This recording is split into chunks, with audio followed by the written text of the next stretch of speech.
folks. So, I don't have my glasses on. Oh well. My phone believes that it's 81 degrees out. My car believes that it's 63. All I can tell you is that this dispersed camping spot that we found in the Chattahoochee is got a nice light breeze, lots of shade cover, sunlight up above the trees, comfortable enough to have the windows down and the screens open, and you can see Callie there hanging out in the back. She was a little freaked out at first when I rolled all the windows down, but now that all she's hearing are birds and a whole bunch of nothing, she seems pretty cool here. We might try and go out on a leash in a little bit, but not right now. If you get a chance to take yourself out to the woods and live life deliberately, I recommend it.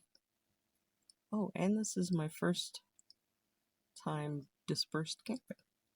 I've never driven into a state forest with the intention of parking my car and pitching a tent, and as you know, I've never hiked anywhere. So yeah, this will be cool. I'm really looking forward to a nice, peaceful night that's not surrounded by a ton of other people, because I am not about that campground life. I'll go to it, but yeah, that's not my jam. Alright, I'm gonna sit here and enjoy. Alright, reason number one to want to upgrade to a Toyota Sienna hybrid. Because right at the moment I'm thinking that a bigger car would be better for me. Whether that's a van or a road trek or whatever. I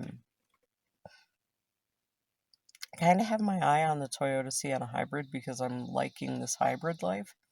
The ability to have heat and air whenever you want it is just like the best thing ever.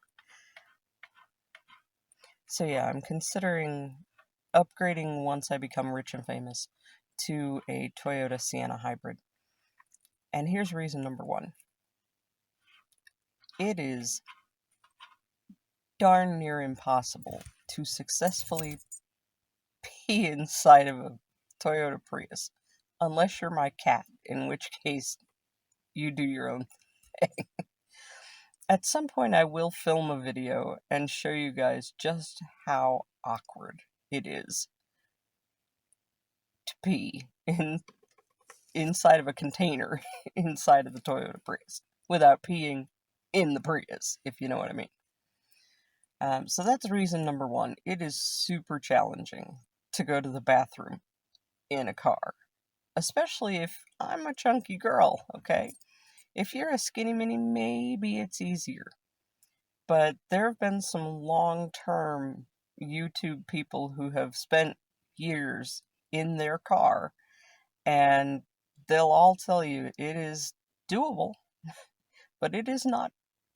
Well, I mean, it's never fun. Well, I mean, maybe for some people it's fun, but it's never easy, it's never uncomplicated, and it's frequently not even successful. And by successful, I'm not saying you did not urinate. I'm saying that it did not go in the approved container. Now, I do have one way in my car that seems to work reliably, but it is so awkward. So awkward. And it just shouldn't be that awkward. But I believe that if I had something with more headroom, and that's the real issue here is there's no headroom, that I would be able to set up something more like what one would normally sit down upon. My own throne, as it were. And yeah, there's no throne in a Prius. There's just not. I mean, you've got your main driver's seat, but do you really want to pee where you're going to drive from? No, you do not. But my other flat spot is my bed. Do I really want to pee where my bed is? No, I really don't. So I would love if I could have a successful spot for a throne. And that's just not happening. So that's reason number one. And I discovered that I think the second time I tried to go to the bathroom in the Prius. And every failure since then, even though I have a successful method now, I still really wish I had the room for a bathroom in here. So that's reason number one. Reason number two just happened while I've been touring around the Chattahoochee National Forest. Priuses ride really low to the ground, and it's a really easy forest road to get here. It's not even all that complicated. There aren't that many runoffs that cross it that have left big divots or anything. There aren't that many big boulders. It's pretty tame as a forest road goes. But it's still dicey as to whether you want to take a non-lifted Prius over it. And in general, I would say you probably shouldn't. Doesn't mean I didn't, but you probably shouldn't. So yeah, I could put a lift kit on this Prius, and if I'm still driving this before I go out west, to where there's BLM land and the like, I will definitely put a lift kit on it before I go out west. But again, a Toyota Sienna Hybrid is already lifted in the way that a lot of today's SUVs and the like are. It would give me a lot more ground clearance, and I wouldn't have to worry so much about the undercarriage of my car on an easy forest road like these have been. So that's reason number two. Reason number three. Yeah, reason number three, I think it's possible to get four-wheel drive or a pulley or whatever on a Prius, but it's not common. Whereas I'm fairly confident that the Toyota Sienna Hybrid would have come with four-wheel drive, or you could request it as a standard package. And that could prove useful if these roads were at all wet or muddy, or if it were raining. I'm going to have to check the forecast to make sure I can drive out of here tomorrow. Yeah, I think four-wheel drive would be a good feature to have if I'm going to be going back into areas like this, and I adore being back in areas like this. So yeah, 3 reasons why I would upgrade, and you'll note that none of them are to have more space. The throne might count as space. Headroom, at least. But yeah, everything I need is in this Prius. It's alright, it's a good life.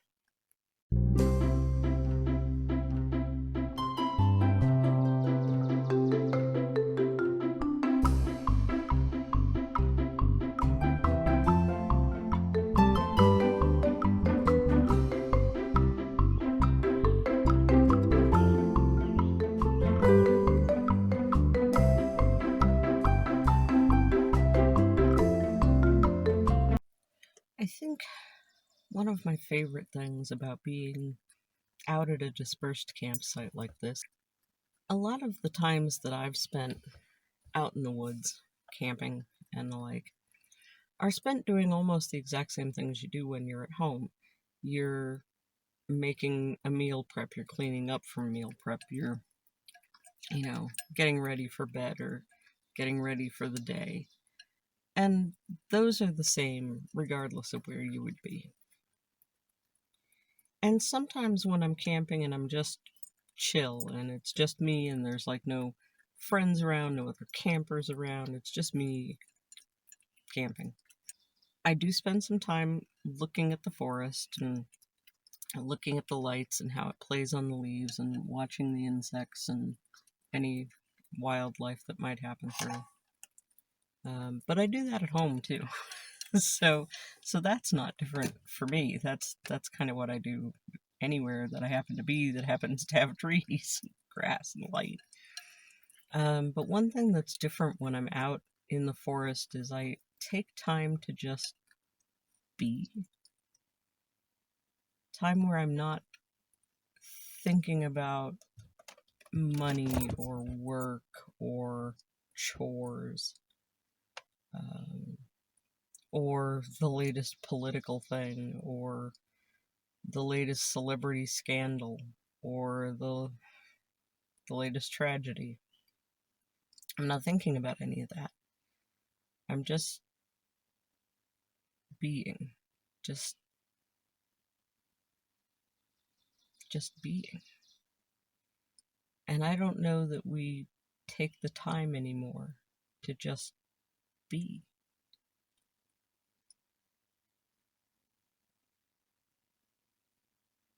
I recommend it.